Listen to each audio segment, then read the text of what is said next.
Hi there, welcome back to BCB Supply TV. It is Winston from BCB Supply. It is late January, and so sorry we've been away from video for a long time.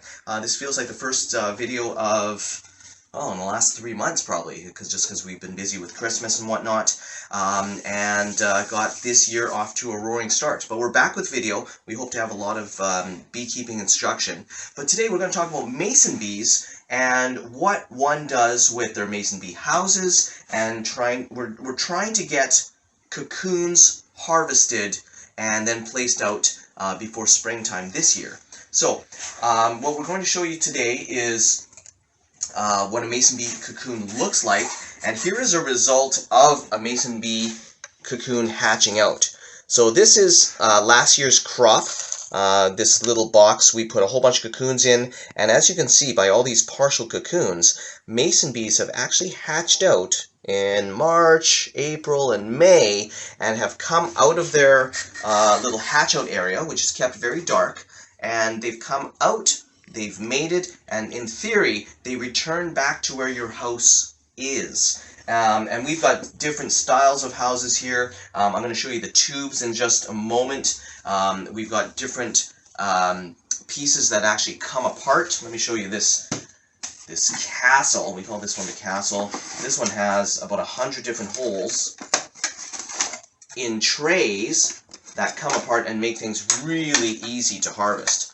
So if these were full of mason bees, you would see each of these holes plugged up and with a layer of mud, kind of like this, showing that there's lots of mason bees back here. Now we've actually harvested out of here and cleaned up the trays, but I just thought I'd show you how these trays come apart. I'm going to show you a little bit about some of the tools that are available and that are used for cleaning, but basically this mud and cocoon and pollen mite and debris content all gets scraped out, and you should have a bunch of cocoons. So we're going to demonstrate that today, and we'll get started. We're going to show you some tools. We're going to show you different styles of houses. Let's get started. We had a pretty decent year for mason bees. So we're hoping that inside each of these tubes, there's a whole bunch of cocoons that will get harvested out. Now, of these tubes that sit in almost any vessel, I mean, this is a planter's box. This particular house has a whole bunch of mason bees in there, but we can't harvest out of there. So the first thing I showed you was a house that can harvest your cocoons. This is something that can't, and this is something that can be harvested out, but one time only. As you can see, we've cleaned out a few of these tubes, and have come up with a less than successful harvest, I would say. So some of these cocoons end up being totally empty, right? This is just broken open, nothing inside. These ones here, oddly, had a little bit of a hole in there, so you know that parasites have gotten in. I mean, there's nothing in here. So, and there's a whole bunch of frass on the outside. This stuff that I believe are pollen mites that compromise the life of the mason bee. This one has been completely consumed. Look at this. This is a cocoon that just crumbles in my fingers. So those are non-viable for sure. And then we did get some viable ones. So after you take out the cocoons out of your house, whether they're the interlocking trays or these tubes which don't get reused, you should be able to get some cocoons, and you can run them under water, cold water, to just get all of the excess debris and frass on the outside, and then they can be stored in your refrigerator, not freezer, your refrigerator, until your spring temperatures are between 12 and 14 degrees, at which point you can put them outside next to your house for this year. One thing I want to show you before I discarded the tubes, and you can see that we had some fun taking them apart. Sometimes the cardboard ones simply unroll and not to be used again, and other times these paper rolls are, kind of rolled over four or five times and then taped. So just undoing the tape will allow you to undo these ones pretty easily.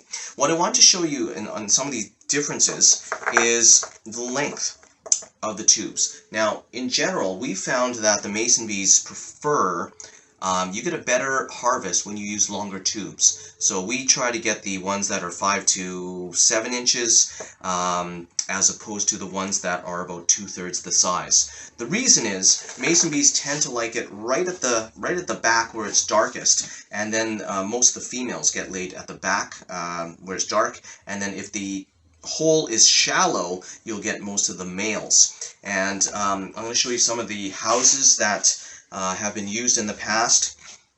So this one here does not use any tubes or interlocking trays. This is non-harvestable. Like you couldn't get in there with any sort of tool to salvage the mason bee cocoons without damaging them. So this style of house is very full, very successful, but not for the person that wants to harvest. Now I could fool around and try and take this apart, but getting it back together would be pretty tough. Anyways, so it looks like we have a lot of viable mason bees, and they're probably all male based on the depth of the holes, but that could be successful, but you won't know until you do this little harvest game that we're doing. So as you can see, we got a little bit more work to do with some of the other houses, and one thing I wanted to show you really quick before we go is what's it like to harvest out of the houses that have these removable trays. So as you can see, this is our condo. We've got a lot of capacity, and as you can see, based on this year, we didn't get a lot of the holes filled. So this house has the capacity of about close to 1,000 mason bees, but in this case, we're only going to get a very small percentage. So I'm just going to take off the backing. So look at that. In one row at least, we do have some viable mason bees, I hope. So we've got a number of different tools, and these are specifically made at about 5/16 to 3/8 of an inch, and they're shaped so that they can scoop in a one shot and get you all of your mason bee cocoons and the mud walls all removed, like so. Now we can go through each of these items, find out which are the viable cocoons. We'll probably clean this up with a little bit of warm water and bleach, and go through our cocoons, and the ones that are viable we will run underwater. If you were really keen on finding out whether these are viable cocoons, you could hold them up to a candle and candle what's inside. Anyways, that's a little bit about mason bee harvesting and how we get some of the cocoons ready. We hope to see you this spring. If you ever want to ask more questions or get the book on mason bees, we'd be happy to point you in the right direction. Our website is www.bcbeesupply.ca. We hope to see you and help you pollinate your garden this spring. Thanks for watching.